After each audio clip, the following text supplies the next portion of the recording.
Mughal history में आज हम हुमायूं पे बात करेंगे।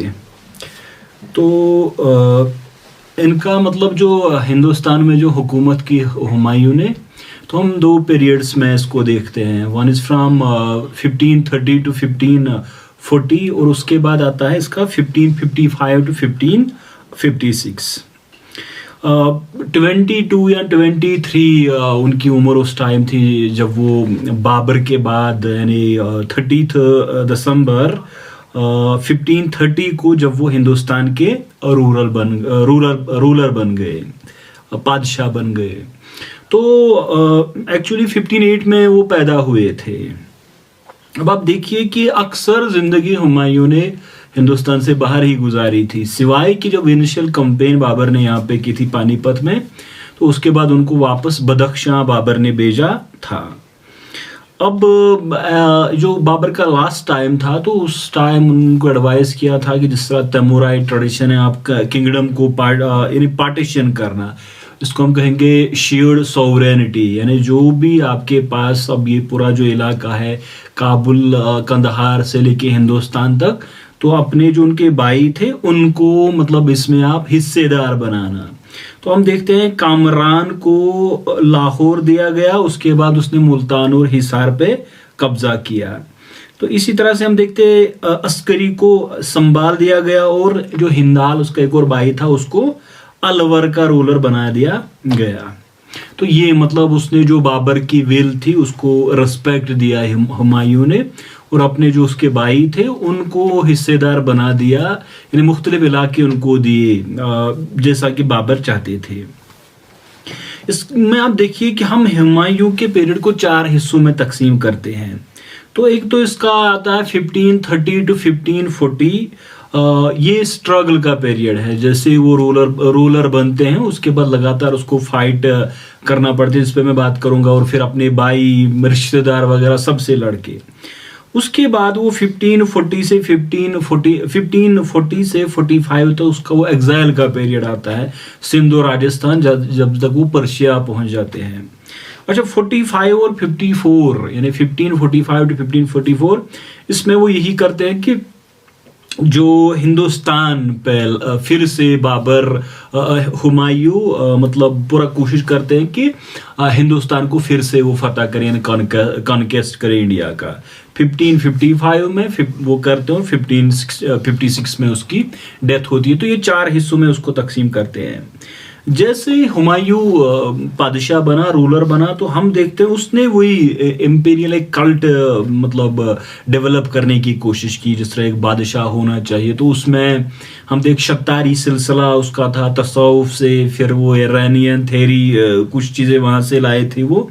तो हम देखते हैं कि एक पूरा एक रॉयल्टी का कल्ट डेवलप जो बाद में अकबर के यहाँ होता है, तो उसकी बुनियाद हुमायूं ने ही रखी थी। अच्छा, उसने एक और जिसको हम कहते हैं कानून हुमायूई, कंपाइल्ड बाय खामद मीर, जिसमें हुमायूं के रूलर ऑर्डिनेंसेस थे, उसको एक और चीज उसने वो तबले आदल बनाया था, यानी जिसमें इंपीरियल कल्ट की बात कर रहा हूँ कि मतलब जिसको वो ड्रम ऑफ जस्टिस, यानी कोई भी अगर एग्रीव्ड हो, उसको कोई शिकायत हो, उसके साथ इनजस्ट हुआ हो, तो वो उस बेल को वो हिलाए, जिसको तबले आदल कहते हैं।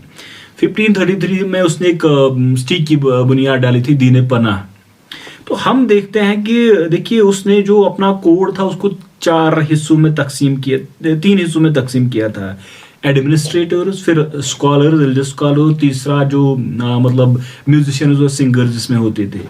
तो इसी तरह से जो डिपार्टमेंट्स है वो on the base of 4 elements, यानी फायर, एयर, वाटर और अर्थ, इसकी बुनियाद पे उसने जो गवर्नमेंट चलाई थी, ये मतलब हुमायूं ने। अब ठीक है, ये मतलब एक उसका इनिशियल इस पे हम बात करनी जरूरी थी कि एक इंपीरियल कल्ट वो इन्हीं के अचानक से वो आया था, बल्कि पूरी उसकी एक अंडरस्टैंडिंग थी। और सबसे आप समझिए कि नरम दिल अगर मुगल रूलर्स में कोई था तो वो हुमायूं था। अच्छा, उसके बाद जिस तरह से उसके बाप के यहाँ आर्टिलरी का बड़ा, यानी वो फायर पावर, गन पाउडर वगैरह, तो उसने आमिर मुस्तफ़ा, जिसको रूमी खान कहा जाता है, और ख्वाजा सफर, तो ऑर्डिनेंस डिपार्टमेंट में इन दोनों को लगा दी। आर्टिलरी पे खास फोकस उसने भी लगाया। शुरुआत में ही जिसको मतलब निज़ामुद्दीन वगैरह ने लिखा कि मीर निज़ामुद्दीन खलीफा जो था उसने एक मतलब कोशिश की थी कि मेहदी ख्वाजा को हुमायूं की जगह तख्त पे बिठाया जाए बादशाह, लेकिन उसका वो फाइल हुआ वो अटेम्प्ट।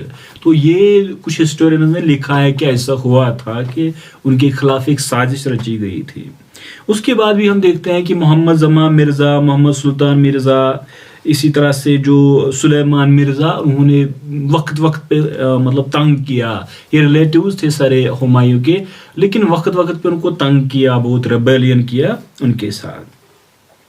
देखिए उसके सामने तीन बड़े डेंजर्स थे। एक ये था कि अफगान ईस्ट यूपी और बिहार में, उसके बाद एक एम्बिशियस रूलर जो यहाँ पे बन रहे थे, कोशिश कर रहे थे, उनमें एक बहादुर शाह था, ही वाज फ्रॉम गुजरात, और एक और था शेर शाह, जिसको शेर शाह सूरी कहा जाता है, बिहार में, और वो बंगाल को इन्फ्लुएंस करने लगा था। तो ये तीन बड़ी प्रॉब्लम उस हुमायूं के साथ थी। अफगानों को उन्होंने 1532 में, जिसको हम दादरा कहते हैं, और Dohariya, at this place Afghan were defeated by Humayun. अच्छा, जो ये बहादुर शाह था तो वो मालवा और राजस्थान में एक्सपैंड कर रहा था। तो उसने मतलब चित्तौड़ पे रेड डाली थी, बिसेज चित्तौड़, और जब दूसरी थी उस टाइम हुमायूं ने मतलब एक रिस्पॉन्ड किया मालवा, उसके बाद गुजरात। तो 1535 तक पूरा गुजरात उसके हाथ आया था हुमायूं का, यानी कनकर किया था हुमायूं ने गुजरात को। बहादुर शाह के साथ बाद में क्या हुआ, उसमें जो ट्रीटीज हुमायूं के साथ हुई वगैरह वगैरह, फ्रेंडली गेस्चर्स वगैरह, तो वो एक अलग मौजू है। लेकिन उसको 1537 में पुर्तगीज के साथ एक ट्रीटी करते वक्त उसको उन्होंने डुबोया था, यानी वाज ड्राउन्ड बाय पुर्तगीज। अच्छा, इसी दौरान ही जब वो वहाँ बहादुर शाह के मतलब लड़ने गए थे उनके साथ, या गुजरात कॉन्क्वेस्ट में थे, तो उन्हीं दिनों अस्करी ने मतलब सॉवरेंटी, उन्होंने हिंदुस्तान में बगावत की थी। आगरा में हुमायूं के खिलाफ खुद वो बादशाह बन गया था। तो देखिए, अब ये जो बिहार का इलाका था, इसको हम कहते हैं कि ये सबसे जो डेंजरस पार्ट था इस पीरियड का, वो बिहार था। तो जिसको कहते हैं कि विंटेज ग्राउंड ऑफ दीज अफगानस, क्योंकि लोधीज अफगानस थे तो अभी भी वो मौजूद थे। इसमें बड़ा एक शेर शाह के साथ उनका पूरा एक मतलब कॉन्फ्लिक्ट चला, चुनार पे हुमायूं ने कब्जा किया वगैरह वगैरह। लेकिन एट लास्ट फ्रॉम इन जुलाई 1537 वो आगरा से मार्च किए, और 1538 तक उसने जो मतलब ये बंगाल मतलब गुजरात कैप्चर किया था, बंगाल कैप्चर किया था। तो हम उसके बाद देखते हैं कि वो वापस आ रहे थे जब उनको पता चला कि मुंगेर में दिलावर खान को शेरशाह ने हराया। यानी पहले शेरशाह को वो हराया, वो शेरशाह वहां से निकले थे बंगाल से, बड़ा एक स्ट्रेटजिक मूव था शेरशाह का। लेकिन जब वो यहाँ पे, जिसको हम चौसा कहते हैं, जिसको कर्मनासा या कर्मनाशा, डिस्ट्रॉयर ऑफ कर्मा, इस रिवर को जहाँ पे ये गंगा से मिलता है, तो चौसा उस जगह का नाम है। यहाँ पे मतलब एक स्ट्रेटजिक फेलियर हुआ हुमायूं के थ्रू, और उसके बाद हम देखते हैं कि यहाँ पे उसको हराया शेरशाह सूरी ने। अब वो यहीं पे खत्म नहीं हुआ, ये मतलब हम देखते हैं कि मतलब उसको वहां पे वो एक बड़ा एपिसोड है, एक वाटर कैरियर था, निज़ाम उसका नाम था, उसने उसको बचाया था। तो फिर हुमायूं ने उसको हिंदुस्तान का बादशाह बनाया था। अब मुख्तलिफ मतलब एविडेंसेस है, कोई एक दिन, आधा दिन या 2 दिन, तो एक वाटर कैरियर था जिसने हुमायूं की जान बचाई थी। हुमायूं ने फिर से आर्मी रिबिल्ड की थी और फिर से आए थे। यहाँ एक जगह है जिसको कहते हैं कन्नूज। तो कन्नूज की जगह 15 मई 1540 हुमायूं को हराया शेरशाह सूरी ने एक डिसाइसिव बैटल में। अच्छा, ये हुआ था 26 जून 1539, जो चौसा की लड़ाई हुई थी। तो यहाँ पे देखते हैं कि कन्नौज मतलब एक विक्ट्री मिली शेरशाह को, और हुमायूं भागते भागते आगरा आया था। तो आगरा आते आते उसको वहाँ पे वो एक सूफी की दरगाह, उनका नाम था सूफी रफीउद्दीन।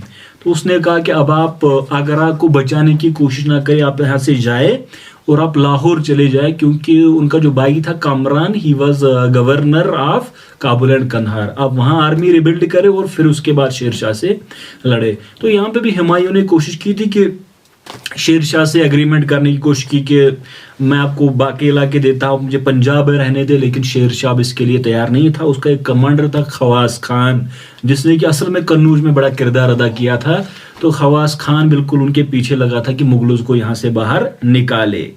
ये होता है, मतलब आप देखिए कि जो दोआब था, दिल्ली आगरा यहाँ पर का पूरा यूपी दिल्ली आगरा, यहाँ से निकाला गया मुगलों को।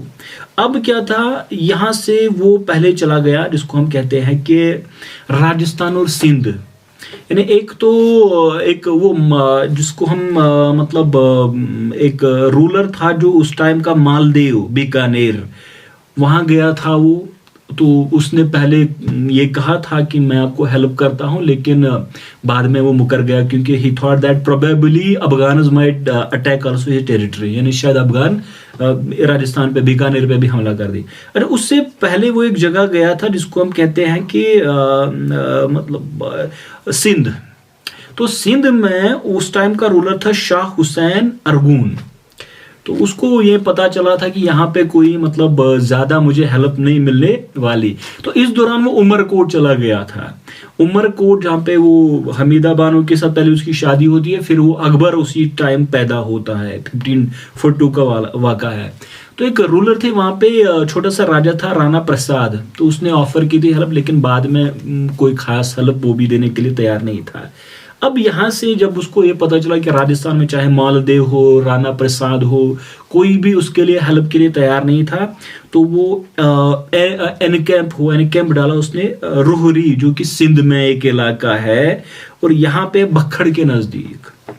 तो वहां का जो रूलर था, असल में उसी की फैमिली को बाबर ने काबुल से निकाला था, तो लाइकली उसको कोई हेल्प नहीं देने वाला था। तो ये भी हुमायूं को पता चला था कि मतलब मुझे कोई हेल्प नहीं मिलने वाली है, क्योंकि उनकी फैमिली के साथ भी कोई खास ट्रीटमेंट अच्छा नहीं हुआ था उनका। अब उसने उसको पैसे दी, साथ में कुछ पैसे दिए कि आप यहाँ की टेरिटरी से निकाल दे, लेकिन काबुल वो नहीं जा सकती थी। कामरान को पहले से ये डेंजर था कि अगर ये काबुल आया तो ये मुझे निकाल देगा, लिहाजा कामरान उसके लिए तैयार नहीं था। तो अब एक बड़ा वहां पे डिबेट हो रहा था। कोई कह रहा था आप मिर्जा हैदर दुगलत कि आप कश्मीर चले जाए, कोई कहता था कि आप सिंध में ही रहे। उस टाइम हुमायूं को भी ये सोचता था कि आप में कलंदराना जिंदगी गुजारता हो, लेकिन एट लास्ट जो बैरम खान था उसने कहा कि पर्शिया जाए।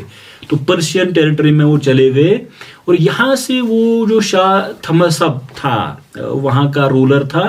तो तमसप ये मतलब आप देखिए कि उसने हुमायूं की मदद की, लेकिन मदद मतलब उसका एक बड़ा, जितनी वो मदद कर रहा था उतनी हुमायूं की वो इंसल्ट कर रहा था, क्योंकि हुमायूं एक सुन्नी था, वो शिया था।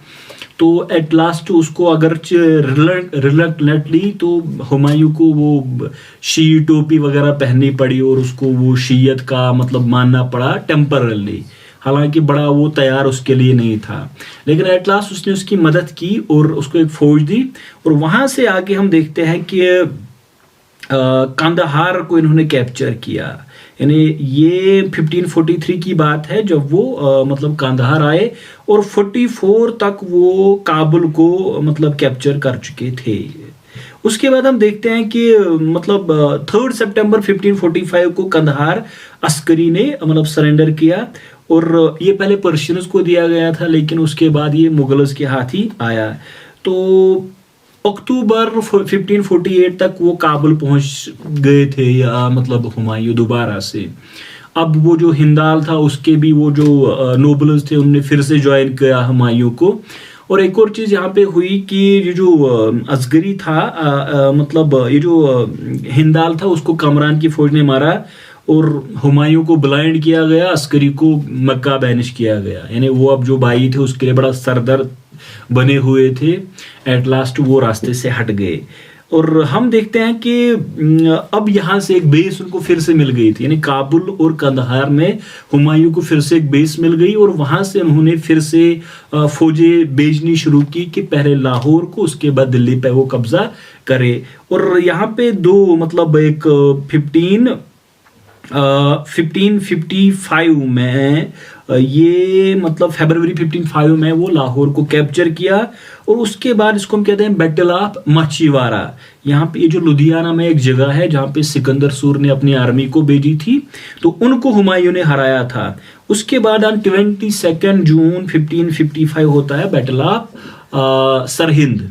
यानी सरहिंद में सिकंदर सूर को हुमायूं ने डिफीट किया और वो भाग गया वहां से। And on 23 July 1555 he reached back to Delhi, यानी वो दिल्ली दोबारा से पहुंच गए। हम देखते हैं कि ऑन 24 जनवरी 1556 वो एक मगरिब यानी इवनिंग प्रेयर की आजान दी जा रही थी, तो उसी को का जवाब दे रहे थे, was responding to the prayer call. तो वो दीनी पना में एक स्टोन स्टेयर यानी वो पत्थरों की बनी हुई सीढ़ी थी, उसी से वो गिर के मतलब उनकी वफात हो गई हुमायूं की। और ये 1556 का वाक़ा है। लेकिन वो दिल्ली आ गए थे और उसने पूरा जो वो मुगल एम्पायर था जो चौसा और कन्नौज में हुआ था उसको रिवर्स किया था, दोबारा से एक गवर्नमेंट की बुनियाद डाली थी। हम देखते हैं कि 6 प्रोविंसेस, लेकिन एक डिसेंट्रलाइज सिस्टम, यानी तकरीबन ऑटोनॉमस प्रोविंसेस थी ये उस टाइम की, जो दिल्ली, आगरा, कन्नौज, जौनपुर, मांडो, लाहौर। तो काबुल उसने जो उसका इन्फेंशन हकीम को दिया था। इसी टाइम अकबर अभी पंजाब में था और वो लड़ रहा था, 14 साल उसकी, 13 साल कुछ माह उसकी उम्र थी, वो लड़ रहा था सिकंदर सूर की फौज के साथ जब हुमायूं की डेथ होती है। तो हुमायूं दोबारा से रेस्टोर किया उन्होंने मुगल एम्पायर को, और उसके बाद इसकी कंसोलिडेशन अब अकबर के हाथों होती है, जिसपे हम नेक्स्ट पार्ट में उस पर बात करेंगे। Thank you.